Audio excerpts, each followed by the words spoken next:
दांव पर लगा था एशिया कप का फाइनल। सामने थी बांग्लादेश की टीम, जिनके सामने बल्लेबाजी में कमजोर दिखी भारतीय टीम। लेकिन जब गेंदबाजी का समय आया तो भारतीय टीम ने दिखाई अपनी असली ताकत। सूर्य कुमार यादव की टीम अब पहुंच चुकी है एशिया कप के फाइनल में। लेकिन दोस्तों, इस एशिया कप के फाइनल में पहुंचने के पीछे भारतीय टीम के एक बहुत ही बड़े संकट मोचक का हाथ रहा, जिसने फाइनल तक का सफर पार करवाया अकेले के दम पर, और इस मुकाबले में भी चकनाचूर कर दिया बांग्लादेश के गेंदबाजों का घमंड। जी हां दोस्तों, हम आपको दिखाने जा रहे हैं भारत और बांग्लादेश एशिया कप 2025 के सुपर 4 के चौथे मुकाबले की पूरी हाईलाइट। तो इस वीडियो को आप अंत तक जरूर देखिएगा, और अगर आप भी बांग्लादेश के खिलाफ भारतीय टीम की जीत से खुश हो तो इस वीडियो को आप दिल से एक लाइक जरूर कीजिएगा। नमस्कार दोस्तों, एशिया कप 2025 के सुपर 4 का चौथा और एक और सबसे रोमांचक महामुकाबला भारत और बांग्लादेश के बीच दुबई के अंतर्राष्ट्रीय क्रिकेट स्टेडियम पर खेला गया। इस मुकाबले की शुरुआत हुई बांग्लादेश की टीम के टॉस जीतने से, और बांग्लादेश के इस मुकाबले में कप्तान बनाए गए जाकिर अली ने टॉस जीतकर पहले गेंदबाजी का फैसला लिया और भारतीय टीम को पहले बल्लेबाजी के लिए आमंत्रित किया। उसके बाद रनों की बारिश करने के इरादे से भारतीय टीम के दो दिग्गज ओपनर बल्लेबाज मैदान में उतरे।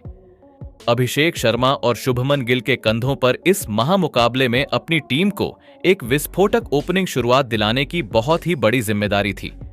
तो वही बांग्लादेश की टीम की तरफ से इस पारी का पहला ओवर तंजीम हसन साकिब डालने आए थे। लेकिन बांग्लादेश के इस खतरनाक तेज गेंदबाज ने इस ओवर में भारतीय टीम की लाजवाब फॉर्म में चल रही इस ओपनिंग जोड़ी को हाथ खोलने का बिल्कुल भी मौका नहीं दिया था, जिस वजह से इस बांग्लादेश के पहले ओवर से सिर्फ 3 ही रन भारतीय टीम को मिले थे।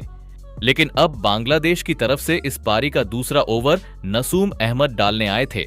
लेकिन नसूम अहमद के इस ओवर की चौथी गेंद पर अभिषेक शर्मा ने अपने हाथ खोले और इस ओवर में एक गजब का चौका अपने नाम कर लिया। भारतीय टीम के लिए यह पहला बड़ा शॉट था। लेकिन अब फिर एक बार पारी का तीसरा ओवर लेकर तंजीम हसन साकिब आए थे। लेकिन तंजीम हसन साकिब के इस ओवर में अभिषेक शर्मा का एक आसान सा कैच खुद बांग्लादेश के कप्तान जाकिर अली ने छोड़ दिया था। यह एक बहुत ही बड़ा जीवन दान अभिषेक शर्मा को मिला था, जिसका खामियाजा बांग्लादेश की टीम को आगे भुगतना पड़ सकता था। लेकिन अब इस पारी का चौथा ओवर फिर एक बार नसूम अहमद डालने आए थे। लेकिन नसूम अहमद के इस ओवर की पहली 2 गेंदों पर एक चौका और एक शानदार छक्का शुभमन गिल ने लगा दिया था। शुभमन गिल की इस ताबड़तोड़ बल्लेबाजी ने बांग्लादेश की टीम को अब दबाव में डाल दिया था। लेकिन इस नसूम अहमद के ओवर के अंतिम गेंद पर अभिषेक शर्मा ने अपने हाथ खोले और इस अंतिम गेंद पर भी अभिषेक शर्मा ने एक लाजवाब छक्का लगा दिया। इस पारी के चौथे ओवर से 21 रन भारतीय टीम को मिल गए थे। भारतीय टीम की यह ओपनिंग साझेदारी बांग्लादेश के गेंदबाजों के लिए किसी बुरे सपने की तरह साबित हो रही थी। अब इस बड़े ओवर के बाद बांग्लादेश के कप्तान ने अब अपने सबसे खतरनाक तेज गेंदबाज यानी मुस्तफिजुर रहमान को मैदान पर उतारा। लेकिन मुस्तफिजुर रहमान के इस ओवर की दूसरी ही गेंद पर स्ट्राइक पर खड़े अभिषेक शर्मा ने एक और 81 मीटर लंबा छक्का लगा दिया था।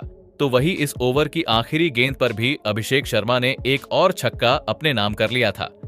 अभिषेक शर्मा इस मुकाबले में एक अलग ही आत्मविश्वास के साथ बल्लेबाजी कर रहे थे, जिसने बांग्लादेश की गेंदबाजी में डर का माहौल बना दिया था। दबाव पूरी तरह बांग्लादेश की गेंदबाजी पर था। तो वहीं इसी बीच अभिषेक शर्मा और शुभमन गिल की 50 रनों की एक शानदार अर्धशतकीय साझेदारी पूरी हो चुकी थी। लेकिन अब इस पावर प्ले का अंतिम यानी छठा ओवर मोहम्मद सैफुद्दीन को डालने दिया गया था। लेकिन इस ओवर में अभिषेक शर्मा ने अपने बल्ले की असली ताकत बांग्लादेश की टीम को दिखाई और इस एक ही ओवर में मोहम्मद सैफुद्दीन के खिलाफ अभिषेक शर्मा ने 4 चौके लगा दिए थे। अभिषेक शर्मा की इस हैरान करने वाली बल्लेबाजी की वजह से भारतीय टीम ने पावर प्ले के 6 ओवरों में 72 रन बिना कोई विकेट खोए बना लिए थे। लेकिन जैसे ही पावर प्ले खत्म हुआ, वैसे ही गेंदबाजी पर रिशाद हुसैन को लगाया गया था। लेकिन बांग्लादेश के इस स्पिन गेंदबाज के खिलाफ पहली गेंद पर शुभमन गिल ने उनका स्वागत एक गजब के चौके के साथ किया था। लेकिन उसकी अगली ही गेंद पर रिशाद हुसैन ने वापसी करके दिखाई और चौका लगाने वाले शुभमन गिल को ही तंजीम हसन साकिब के हाथों कैच आउट कर दिया था। शुभमन गिल 19 गेंदों में 29 रन बनाकर आउट हो गए थे। भारतीय टीम की इस ताबड़तोड़ ओपनिंग साझेदारी के टूटने के बाद अब मैदान पर शिवम दुबे को बल्लेबाजी के लिए भेजा गया था। इस विकेट वाले ओवर से सिर्फ 9 ही रन भारतीय टीम को मिले थे, लेकिन अब गेंदबाजी के लिए सैफ हसन इस पारी का 8वां ओवर डालने मैदान में आए थे। लेकिन सैफ हसन के इस ओवर में अभिषेक शर्मा ने अपना इस मुकाबले का एक शानदार अर्धशतक पूरा कर लिया। अभिषेक शर्मा की इस पारी ने बांग्लादेश की गेंदबाजी को पूरी तरह मुश्किल में डाल दिया था। लेकिन सैफ हसन के इस ओवर में भारतीय टीम को अब 2 ही रन मिले थे, जिसने कहीं ना कहीं दबाव भारतीय बल्लेबाजी पर भी बढ़ा दिया था। और फिर इसी दबाव का फायदा पारी के 9वें ओवर में गेंदबाजी पर आए रिशाद हुसैन ने उठा लिया और रिशाद हुसैन ने अपने इस ओवर की पहली ही गेंद पर नए बल्लेबाज शिवम दुबे को तौहिद रुदोय के हाथों कैच आउट कर दिया था। शिवम दुबे इस मुकाबले में 3 गेंद में 2 रन बनाकर आउट हो गए थे। रिशाद हुसैन ने भारतीय टीम के 2 बहुत ही बड़े विकेट लगातार अपने 2 ओवरों में हासिल कर लिए थे। कहीं ना कहीं अब बांग्लादेश की गेंदबाजी इस मुकाबले में वापसी करने लगी थी, लेकिन अब मैदान पर भारतीय टीम के कप्तान सूर्य कुमार यादव आए थे। लेकिन रिशाद हुसैन की इसी विकेट वाले ओवर में स्ट्राइक पर आए अभिषेक शर्मा ने फिर एक बार अपने हाथ खोले और एक और गजब का छक्का अपने नाम कर लिया। जब तक अभिषेक शर्मा मैदान में मौजूद थे, तब तक बांग्लादेश की गेंदबाजी बैक फुट पर रहने वाली थी। लेकिन अब गेंदबाजी के लिए और इस पारी का 10वां ओवर डालने सैफ हसन आए थे।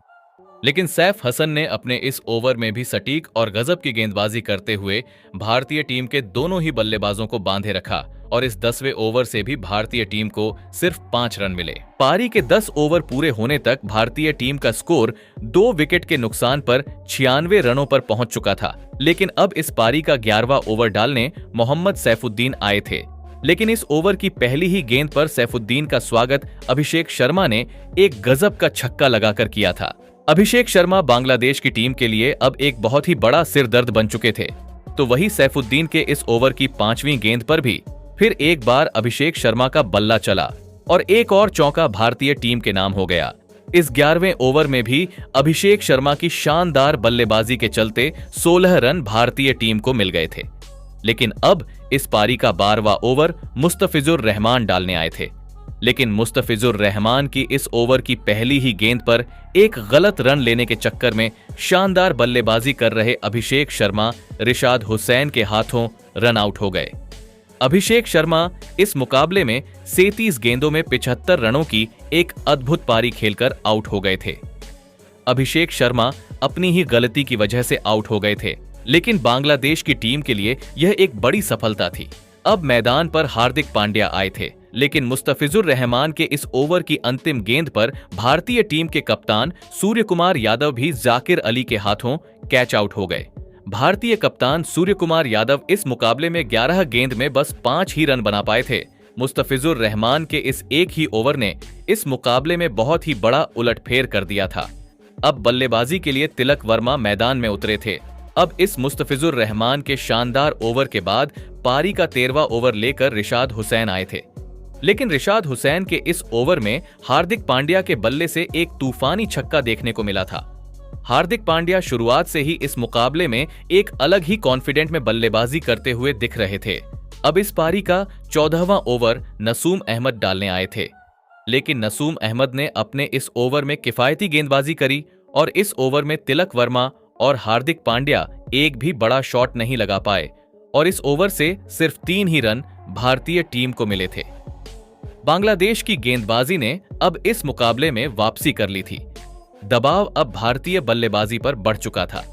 अब इस पारी का 15वां ओवर तंजीम हसन साकिब डालने आए थे, लेकिन तंजीम हसन साकिब के इस ओवर में दबाव में बल्लेबाजी कर रहे तिलक वर्मा एक बड़ा शॉट खेलने गए, लेकिन यह गेंद सीधे सैफ हसन के हाथ में चली गई। तिलक वर्मा इस मुकाबले में 7 गेंद में 5 रन बनाकर आउट हो गए थे। भारतीय टीम की अब आधी बल्लेबाजी खत्म हो चुकी थी। अब मैदान पर अक्षर पटेल आए थे। इस तंजीम हसन साकिब के विकेट वाले ओवर के बाद अब फिर एक बार नसूम अहमद गेंदबाजी पर आए थे, लेकिन बांग्लादेश के इस शानदार स्पिन गेंदबाज ने इस ओवर में भी सटीक गेंदबाजी करते हुए सिर्फ 3 ही रन दिए थे। बांग्लादेश की गेंदबाजी अब भारतीय बल्लेबाजी पर हावी होने लगी थी। भारतीय बल्लेबाजी के लिए रन बनाने मुश्किल होने लगे थे। लेकिन अब गेंदबाजी के लिए फिर एक बार मुस्तफिजुर रहमान आए थे। लेकिन मुस्तफिजुर रहमान की इस ओवर की 5वीं गेंद पर सेट हो चुके हार्दिक पांड्या ने एक शानदार चौका लगा दिया था। हार्दिक पांड्या के ऊपर ही भारतीय टीम को अब एक बड़े लक्ष्य के पास पहुंचाने की जिम्मेदारी आ चुकी थी। लेकिन अब इस पारी का 18वां ओवर तंजीम हसन साकिब डालने आए थे। लेकिन तंजीम हसन साकिब के इस ओवर में हार्दिक पांड्या ने अपनी असली ताकत दिखाई और इस ओवर में 2 शानदार चौके लगा दिए, जिस वजह से इस 18वें ओवर से भारतीय टीम को 14 रन मिल गए थे। लेकिन एक समय पर 200 रनों पर पहुंचती दिख रही भारतीय टीम बांग्लादेश की गेंदबाजी के सामने कमजोर पड़ती दिख रही थी। लेकिन अब इस पारी का 19वां ओवर मुस्तफिजुर रहमान डालने आए थे। लेकिन मुस्तफिजुर रहमान के इस ओवर की पहली ही गेंद पर हार्दिक पांड्या ने फिर एक बार चौका लगा दिया था और इस 19वें ओवर से 9 रन भारतीय टीम को मिल गए थे। लेकिन अब बांग्लादेश की टीम की तरफ से इस पारी का अंतिम ओवर मोहम्मद सैफुद्दीन डालने आए थे। लेकिन मोहम्मद सैफुद्दीन ने अपने इस ओवर में लाजवाब और सटीक गेंदबाजी करके दिखाई थी, जिसने हार्दिक पांड्या को तक कोई भी बड़ा शॉट इस ओवर में खेलने नहीं दिया था। तो वही इस ओवर की अंतिम गेंद पर मोहम्मद सैफुद्दीन ने हार्दिक पांड्या को तंजीद हसन के हाथों कैच आउट कर दिया था, जिस वजह से इस अंतिम ओवर से भी भारतीय टीम को सिर्फ 4 रन मिले थे। लेकिन इसके बावजूद भारतीय टीम ने 168 रनों का एक बड़ा लक्ष्य बांग्लादेश की टीम के आगे रखा था। उसके बाद भारतीय टीम से मिले 181 रनों के एक विशाल लक्ष्य का पीछा करने बांग्लादेश के 2 दिग्गज ओपनर बल्लेबाज मैदान में उतरे। सैफ हसन और तंजीद हसन के कंधों पर इस महामुकाबले में अपनी टीम को एक विस्फोटक ओपनिंग शुरुआत दिलाने की बहुत ही बड़ी जिम्मेदारी थी। तो वही भारतीय टीम की तरफ से इस पारी का पहला ओवर हार्दिक पांड्या डालने आए थे।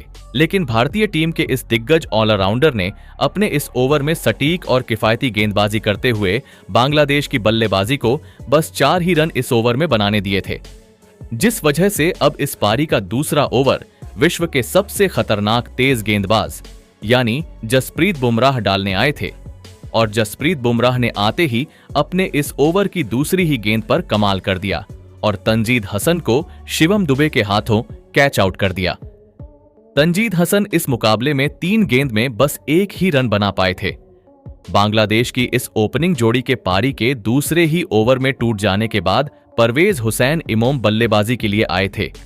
तो वही जसप्रीत बुमराह के इस ओवर से बांग्लादेश की टीम को सिर्फ 5 ही रन मिले थे। शुरुआत से ही भारतीय गेंदबाजी ने बांग्लादेश की बल्लेबाजी पर अपना शिकंजा कसना शुरू कर दिया था। लेकिन अब इस पारी का तीसरा ओवर हार्दिक पांड्या डालने आए थे। लेकिन हार्दिक पांड्या के इस ओवर की पहली ही गेंद पर सैफ हसन ने एक शानदार चौका लगा दिया था। तो वही इस ओवर की अंतिम गेंद पर भी हार्दिक पांड्या के खिलाफ सैफ हसन का बल्ला चला और एक और चौका इस ओवर में हार्दिक पांड्या के खिलाफ सैफ हसन ने लगा दिया। हार्दिक पांड्या के इस ओवर में बांग्लादेश की इस पारी ने गति पकड़ ली थी, जिस वजह से अब इस पारी के चौथे ओवर में फिर एक बार जसप्रीत बुमराह को गेंदबाजी पर बुलाया गया और जसप्रीत बुमराह ने फिर से अपनी गेंदबाजी से इस ओवर में बांग्लादेश के मैदान पर खड़े दोनों ही बल्लेबाजों को दबाव में रखा और अपने इस ओवर में केवल 3 ही रन बांग्लादेश की टीम को दिए। जसप्रीत बुमराह इस मुकाबले में शानदार गेंदबाजी कर रहे थे, लेकिन अब कप्तान सूर्य कुमार यादव ने पहली बार इस मुकाबले में स्पिन गेंदबाजी को मैदान पर उतारा और पारी के 5वें ओवर में वरुण चक्रवर्ती को गेंद थमाई। लेकिन वरुण चक्रवर्ती के खिलाफ इस ओवर में परवेज हुसैन इमोम ने पहली 2 गेंदों पर 2 लगातार स्वीप शॉट खेलकर 2 चौके एक के बाद एक अपनी टीम के नाम कर दिए थे। तो वही वरुण चक्रवर्ती के इस ओवर की चौथी गेंद पर सैफ हसन का भी वही रवैया रहा और इस ओवर की चौथी गेंद पर सैफ हसन को भी एक और चौका मिल गया था। इस पारी के 5वें ओवर से बांग्लादेश की टीम को 13 रन मिल गए थे। धीरे धीरे अब भारतीय गेंदबाजी पर दबाव बढ़ने लगा था, क्योंकि सैफ हसन और परवेज हुसैन इमोम के बीच एक महत्वपूर्ण साझेदारी बांग्लादेश की टीम के लिए बननी शुरू हो चुकी थी। लेकिन अब इस पावर प्ले का अंतिम ओवर जसप्रीत बुमराह को डालने दिया गया था। लेकिन जसप्रीत बुमराह के खिलाफ भी इस ओवर में विस्फोटक बल्लेबाजी कर रहे परवेज हुसैन इमोम ने एक आसमानी छक्का लगा दिया था। इस बैटिंग पावर प्ले के 6 ओवरों में बांग्लादेश की टीम ने 44 रन 1 विकेट के नुकसान पर बना लिए थे। भारतीय गेंदबाजी को बांग्लादेश की यह बल्लेबाजी कड़ी टक्कर दे रही थी। लेकिन अब बैटिंग पावर प्ले के खत्म हो जाने के बाद सूर्य कुमार यादव ने अपने सर्वश्रेष्ठ स्पिन गेंदबाज कुलदीप यादव को गेंदबाजी पर लगाया और कुलदीप यादव ने आते ही अपने इस ओवर की दूसरी गेंद पर परवेज हुसैन इमोम को ही अभिषेक शर्मा के हाथों कैच आउट कर दिया। परवेज हुसैन इमोम इस मुकाबले में 19 गेंद में 21 रन बनाकर आउट हो गए थे। कुलदीप यादव ने बांग्लादेश की एक खतरनाक साझेदारी को तोड़कर भारतीय गेंदबाजी को इस मुकाबले में वापसी करने का एक बढ़िया मौका दिया था। लेकिन अब मैदान पर तोहित रुदोय बल्लेबाजी के लिए आए थे, तो वही कुलदीप यादव ने अपने इस विकेट वाले ओवर में केवल 5 ही रन दिए थे। बांग्लादेश की रन बनाने की गति अब धीमी पड़ने लगी थी। अब इस पारी का 8वां ओवर अक्षर पटेल को डालने दिया गया, लेकिन अक्षर पटेल ने भी अपने इस ओवर में किफायती गेंदबाजी करके दिखाई और इस पारी के 8वें ओवर से भी बांग्लादेश की यह जोड़ी केवल 4 ही रन अपने टीम के नाम कर पाई थी। दबाव बांग्लादेश की बल्लेबाजी पर साफ झलक रहा था। बांग्लादेश की टीम को बिल्कुल भी बड़े शॉट नहीं मिल रहे थे। अब इस पारी का 9वां ओवर कुलदीप यादव डालने आए थे, लेकिन कुलदीप यादव ने इस ओवर में अपने अनुभव का पूरी तरह इस्तेमाल करते हुए बांग्लादेश के इन 2 बल्लेबाजों को हाथ खोलने का बिल्कुल भी मौका नहीं दिया था। हर एक ओवर के बाद बांग्लादेश की टीम के ऊपर रन रेट का दबाव बढ़ता जा रहा था। भारतीय कप्तान सूर्य कुमार यादव अपने गेंदबाजों से बहुत ही खुश नजर आ रहे थे। लेकिन अब इस पारी का 10वां ओवर अक्षर पटेल डालने आए थे, लेकिन अक्षर पटेल के इस ओवर की दूसरी गेंद पर सैफ हसन ने एक गजब का छक्का लगा दिया था। लेकिन अक्षर पटेल ने अपने इस ओवर की चौथी गेंद पर वापसी करके दिखाई और बल्लेबाजी कर रहे तोहित रुदोय को अभिषेक शर्मा के हाथों कैच आउट कर दिया। तोहित रुदोय इस मुकाबले में 10 गेंद में 7 रन बनाकर आउट हो गए थे। बांग्लादेश के पिछले मुकाबले में जीत के हीरो को अक्षर पटेल ने आउट करके बांग्लादेश की टीम को एक बहुत ही बड़ा झटका दे दिया था। अब भारतीय टीम अपनी इस मुकाबले में ऊपर पकड़ मजबूत करने लगी थी। अब बल्लेबाजी के लिए शमीम हुसैन आए थे। अब इस पारी का 11वां ओवर वरुण चक्रवर्ती डालने आए थे, लेकिन वरुण चक्रवर्ती के खिलाफ सेट हो चुके सैफ हसन ने फिर एक बार अपने हाथ खोले और एक और गजब का छक्का वरुण चक्रवर्ती के खिलाफ इस ओवर में लगा दिया। लेकिन वरुण चक्रवर्ती ने अपने इसी ओवर की चौथी गेंद पर दूसरे छोर पर बल्लेबाजी कर रहे शमीम हुसैन को क्लीन बोल्ड कर दिया। शमीम हुसैन इस मुकाबले में अपना खाता भी नहीं खोल पाए थे। अब बांग्लादेश की बल्लेबाजी इस मुकाबले में पिछड़ने लगी थी। भारतीय गेंदबाजी लगातार बांग्लादेश के विकेट निकालती जा रही थी। अब बल्लेबाजी के लिए बांग्लादेश के कप्तान जाकिर अली आए थे, लेकिन मैदान में सेट हो चुके सैफ हसन अभी भी भारतीय टीम के लिए एक बहुत ही बड़ा खतरा बनकर मैदान में मौजूद थे। और फिर पारी के 12वें ओवर में गेंदबाजी पर आए अक्षर पटेल के खिलाफ एक और छक्का सैफ हसन ने हासिल कर लिया था। सैफ हसन की यह घातक बल्लेबाजी भारतीय टीम के लिए एक बहुत ही बड़ा खतरा था। लेकिन अब इस पारी का 13वां ओवर वरुण चक्रवर्ती डालने आए थे, लेकिन वरुण चक्रवर्ती के इस ओवर में एक गलत रन लेने के चक्कर में बांग्लादेश के कप्तान जाकिर अली रन आउट हो गए। जाकिर अली इस मुकाबले में 5 गेंद में 4 रन बनाकर आउट हो गए थे। बांग्लादेश की आधी बल्लेबाजी अब खत्म हो चुकी थी। रिक्वायर रन रेट का दबाव अब बांग्लादेश की बल्लेबाजी पर बहुत ही ज्यादा था। अब बल्लेबाजी के लिए मोहम्मद सैफुद्दीन आए थे, तो वही अब इस पारी का 14वां ओवर अक्षर पटेल डालने आए थे। लेकिन अक्षर पटेल के इस ओवर की पहली ही गेंद पर एक धमाकेदार छक्का लगाते हुए सैफ हसन ने अपना इस मुकाबले का एक गजब का अर्धशतक पूरा कर लिया। बांग्लादेश की पूरी टीम ने सैफ हसन की इस ताबड़तोड़ पारी के लिए खड़े होकर तालियां बजाई थीं। तो वही अक्षर पटेल के इस ओवर में एक और छक्का सैफ हसन के बल्ले से देखने को मिला था।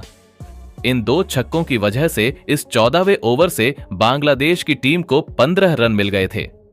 सैफ हसन ही इकलौते बांग्लादेश के ऐसे बल्लेबाज थे जो अभी भी बांग्लादेश की जीत की उम्मीद इस मुकाबले में जगाए हुए थे।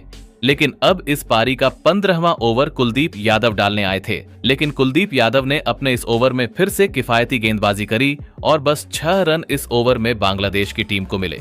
लेकिन इस पारी का 16वां ओवर इस मुकाबले का बहुत ही ज्यादा रोमांचक ओवर साबित हुआ, जहां पर गेंदबाजी पर आए वरुण चक्रवर्ती ने अपने इस ओवर की दूसरी गेंद पर मोहम्मद सैफुद्दीन को तिलक वर्मा के हाथों कैच आउट कर दिया था। मोहम्मद सैफुद्दीन इस मुकाबले में 7 गेंद में 4 रन बनाकर आउट हो गए थे। तो वही वरुण चक्रवर्ती के इस ओवर में लाजवाब पारी खेल रहे सैफ हसन के 2 आसान से कैच छोड़े गए। वरुण चक्रवर्ती ने इस ओवर में लाजवाब गेंदबाजी की थी। लेकिन उनको सिर्फ एक ही विकेट इस ओवर में मिला था।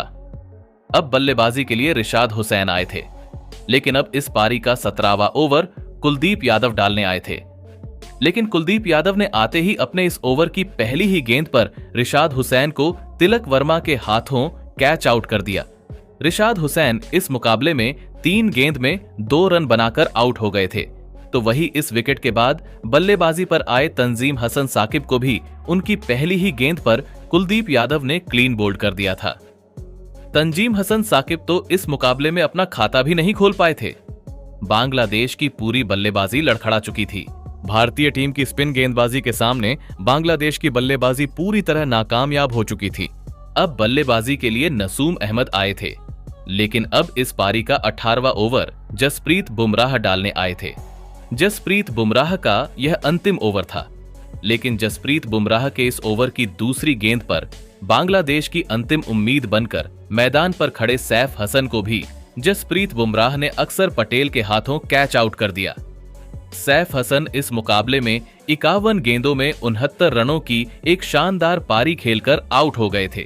सैफ हसन के इस विकेट के साथ ही बांग्लादेश की इस मुकाबले में जीत की सभी उम्मीदें खत्म हो चुकी थीं। अब बांग्लादेश के पास एक अंतिम विकेट बचा हुआ था। बल्लेबाजी के लिए मुस्तफिजुर रहमान मैदान में उतरे थे, लेकिन अंत में गेंदबाजी पर आए तिलक वर्मा ने मुस्तफिजुर रहमान को भी अक्सर पटेल के ही हाथों कैच आउट कर दिया और बांग्लादेश की इस पारी को यहीं पर खत्म कर दिया। और इसी के साथ इस रोमांचक महामुकाबले में भारतीय टीम ने 41 रनों से इस मुकाबले को अपने नाम कर लिया। दोस्तों, इस जीत के साथ ही एशिया कप 2025 के फाइनल मुकाबले में भारतीय टीम ने प्रवेश कर लिया है। अपने बल्लेबाजी से लेकर अपनी गेंदबाजी में सबसे बेहतरीन प्रदर्शन करने वाली भारतीय टीम अब इस एशिया कप की ट्रॉफी पर अपना नाम लिखने से बस एक ही कदम दूर है। लेकिन दोस्तों, इस महामुकाबले में भारतीय टीम के जीत के असली हीरो साबित हुए अभिषेक शर्मा। जी हां दोस्तों, इस नौजवान बल्लेबाज ने फिर एक बार इस महामुकाबले में अपने बल्ले का जलवा पूरे विश्व क्रिकेट को दिखा दिया। दोस्तों, अभिषेक शर्मा इस मुकाबले में इकलौते ऐसे बल्लेबाज थे जो आसानी से किसी भी गेंदबाज के खिलाफ छक्के या चौके लगा रहे थे। दोस्तों, अभिषेक शर्मा ने इस मुकाबले में 37 गेंदों में 75 रनों की एक गजब की पारी खेली, जिसमें उन्होंने 6 चौके और 5 अद्भुत छक्के भी लगाए। और अभिषेक शर्मा की इसी कमाल की पारी के चलते भारतीय टीम यह महामुकाबला जीतकर फाइनल में पहुंच पाई। तो दोस्तों, आप अभिषेक शर्मा की इस अद्भुत और मैच जीताने वाली पारी के लिए उन्हें 10 में से कितने अंक देना चाहेंगे? आप अपनी राय नीचे कमेंट में देना बिल्कुल भी ना भूलें। धन्यवाद।